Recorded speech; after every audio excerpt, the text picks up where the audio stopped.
Hello everybody, my beautiful nurses. Thank you for coming back and liking the content that I make. I make loads of, as you know, I make some videos about Osce, OET and CBT, all the stuff about UK nursing. And today's video, we are going to talk about my introduction, why I'm giving you this advice, right? I've never given my introduction on my YouTube channel, I think. I've told you my name, obviously, and what I do, my profession, but not in detail. So we will talk about my introduction because a lot of people have been commenting, who am I, where do I come from, and loads of those things. So we will talk all about me today. Keep watching the video and then I will try to make it as short as I can. Stay tuned. So first of all, congratulations to all of you who have passed their Osce or their OET, who have started their journey, who have started to think about moving to UK or USA or Canada, wherever, just for our better future, isn't it? So I want to say a big congratulations to all of you guys. If you are thinking about it, you are going to make it. So first things first. First thing first, my name is Saima. I'm from Pakistan. I studied in Pakistan, Lahore. From Lahore.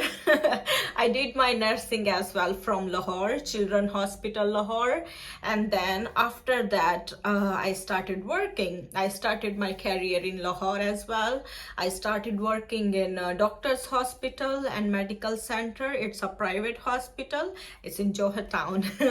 I was working in cardiac thoracic ICU. It was a lovely experience with all the cardiac coronary artery bypass grafting, valve replacement, so many things.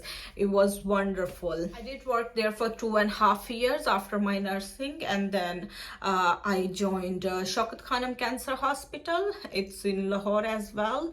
So that was a very good experience as well. I did work there for almost a year, I think, and then I decided to move to Dubai. I did work there for 1 year. I was in operation theaters, pre-op, post-op, and then intraoperative, all those things. So it was not a long time. I did work there only for a year, but it was wonderful experience. I learned a lot. So after that, I was moved to Dubai. I did my DHA. So if you want to go to Dubai, you need to do a Dubai Health Authority test. You get registered with the DHA, with Dubai Health Authority. You get your license. It's called DHA license. And then you can work as a nurse in Dubai, in United Arab Emirates. And it's hard if you want to go to Abu Dhabi. It's hard. HAAD, but if you want to go to Dubai, it's DHA, Dubai Health Authority. And then most of the people from in Pakistan, they get confused about Saudi Arabia and United Arab Emirates. Saudi Arabia is totally different. It's very close to Pakistan. Sorry, but UAE is a bit far.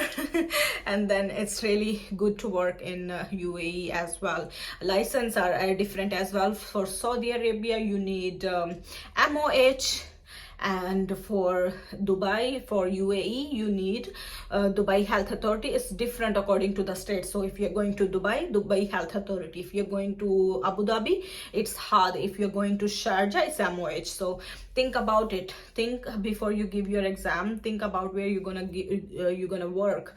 So if you're gonna work in Dubai, go for DHA. If you're gonna work in Sharjah, go for MOH. So I did my DHA. It was quite tough because the recruitment agency I was going through, they were persuading me to go to Saudi Arabia. I didn't want to go to Saudi Arabia. I wanted to go to UAE instead. And it was a bit tough. He was like, you won't be able to make it. I mean, it was really demotivating as a recruitment agency telling me that I won't be able to make it to Dubai. So instead I should go to Saudi Arabia. So I decided to quit with that recruitment agency, and I did all the procedure by my own. If you want to go to Dubai and want to get some information about it, please don't hesitate to comment in the section below. I'll be very, very happy to provide all the information that I have about Dubai as well. So nursing in Dubai was very good. I did work there in a private setting, in a clinic. They had 6 branches in Dubai, and I learned a lot. I was a pediatric assistant there. It was lovely. And of course, when you go out from your country, especially from India, Pakistan, any Asian country, it gives you loads of experience. Instead of coming directly from Pakistan to UK, could be quite difficult, I think. So it was quite easy for me to settle in here because I was already working in Dubai I worked there for 3.5 years. It's a good amount, a good good 3.5 years. So I learned a lot from Dubai as well. Before going to Dubai, it was already in my mind that I'm not gonna stay in Dubai for long. I'm not gonna stay in Dubai for long. I was already prepared that I have to move from Dubai. I'm not gonna stay forever there. The first thing is that you can't get nationality there. You work there, you spend loads of money. So basically whatever I was earning, I was spending there. The housing is too expensive. If you are working in a private setting, it can be quite expensive to live there because you pay for your accommodation. And the accommodation I was paying for, I was living in 1 bedroom sharing flat, and I was paying like 1600 dirhams. And then you need to pay your transport, you need to pay your food, and it can cost you 2000, almost 2000 dirhams. So I think whatever you earn, and the food entertainments all over there. So wherever you go, you're gonna see food, you're gonna go and eat, and wherever you go, you're gonna find some opportunities to entertain yourself. And of course, obviously, on the other hand, you're gonna pay, right? So let's keep Dubai aside now.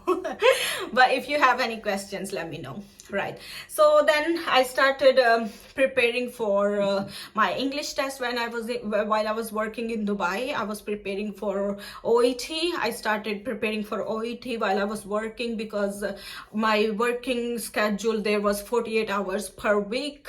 So I was almost working like all the days in a week, to be honest, because it was quite tough. But whenever I was off, I was concentrating my whole time on my studies. I prepared for OET, and then I did the exam. I passed the exam, and then I started doing CBT preparation. I started looking for the recruitment agencies. It took me time because when I did clear my CBT, it was already like COVID times, and due to coronavirus, they were not doing any interviews. And after my interview, also the pandemic, it was like just the beginning. April 2021. Was it 21? Yeah. 2020, yeah. So it was just the beginning, and then I had my interview.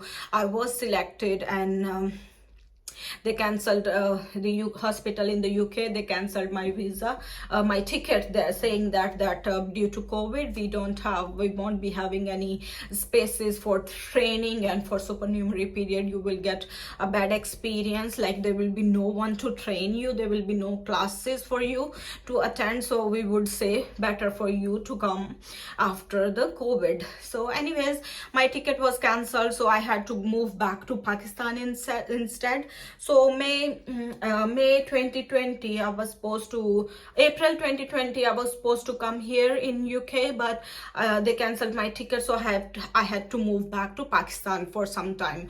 For 3 or 4 months I stayed there, and then I got married. And after that I decided, okay, I need to contact them again, and I'm ready to move. So after getting married few months, I moved to the UK. I moved to the UK, then I did my Osce here, Osce preparation. This hospital, the recruitment agents, they were quite good. They were answering all my questions.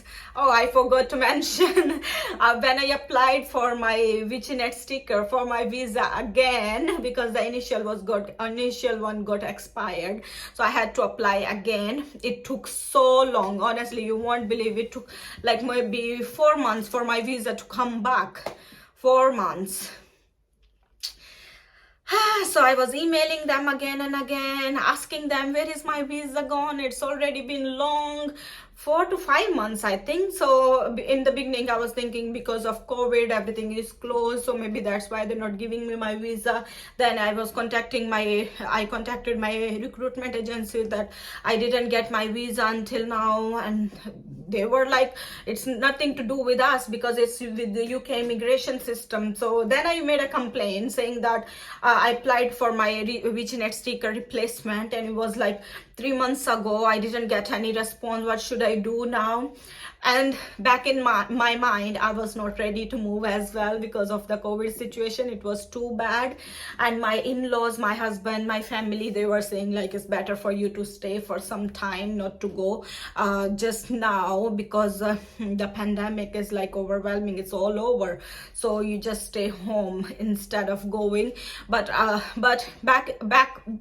in my mind, I had to move anyway. So situation of the corona is not gonna go away in one day. So anyways, I made a complaint to UKVI immigration system and told them about my experience, that I'm waiting for my Viginet. I didn't get my Viginet until now. It's been 4 months.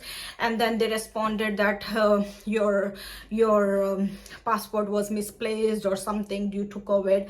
No, they didn't say it was misplaced, but I knew in my mind, but I knew that I was thinking that maybe my passport got misplaced or something. So they said like due to COVID, they have so much backlog and things like that. Anyways, after a few days, I got my visa, and I told them I will take still 1 month and then I will travel. Then when I traveled, it was all right. Everything was fine. The recruitment agency were very, very good agent. They sent a taxi for me. They received me from the airport, and they dropped me to the hospital accommodation. So it was a wonderful experience. I did not have to face any trouble while traveling.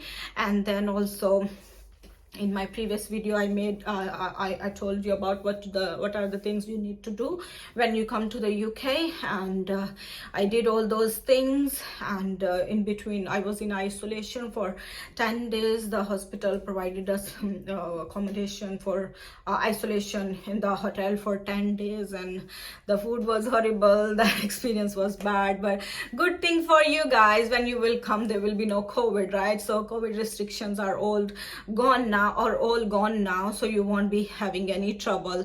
So if you are preparing yourself for move, go ahead. It's the right time. It's the best time to do it. And there are loads of hospitals which are recruiting nurses now, because it's short staff everywhere. Honestly, wherever you go, we don't have enough staff. And then on the other hand, patients are suffering. We are suffering we are suffering due to staff shortage. And a lot of recruitment is going on. So if you are doing your OET preparation, or if you are doing your CBT, go apply for the interviews now, and then choose your place where you want to go. So I would say better to choose a place where crime rate is less, and not very expensive, like London or Birmingham is quite good, but I heard it's still expensive. But a lot of Asian peoples, a lot of Pakistani Indians live there, so I wish I would go there and live there, honestly, in Birmingham. But for now, I'm not thinking to move. I live in Portsmouth here. It's quite a good place, very calm and relaxed. After work, you don't have any problems. Like, there will be no problems at all. It's very calm and nice nice place to live, honestly. But it can be quite boring if you are someone who goes to the who goes to the parties a lot, or you can still go to the parties here. For me, I don't go, so it can be quite boring as well. But if you are with your family, with your kids, it won't be a problem for you guys.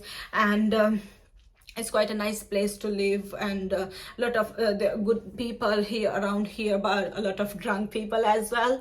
So make your choice where you want to be, and then apply for the interview. Go for the interview. If you want to have any interview tips, let me know in the comment section. I'll give you all the details, and then I'll see you soon in the next video.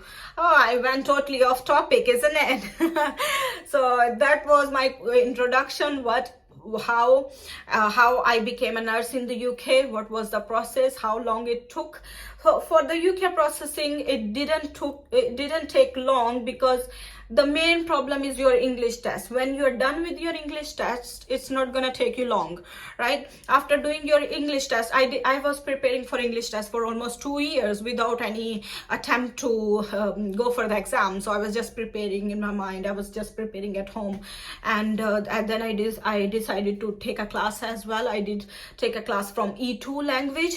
It was quite good, and it's not expensive. I mean, not very expensive. Instead of going for the exam again and again, do it once and then take the class and pass the exam, and that's it.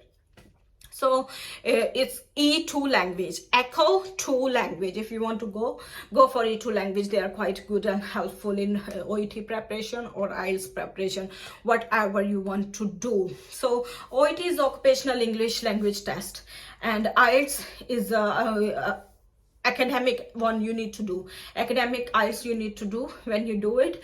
But I would say if you are a healthcare professional, go for OET, because it will be more easier for you to pass instead of IELTS. They can give you any random topic to write an essay.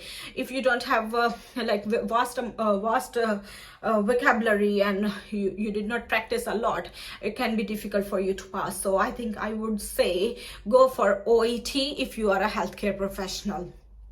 All right. And then after doing your OET, you need to do your CBT. When you come here, you do your Osce, get your NMC pin, and start working. So that's it, guys. That was a short video about my introduction and some other bits about me and my process of coming to the UK and becoming a UK RN. If you have any questions, do let me know, and then I'll see you soon in the next video. Take care. Bye-bye.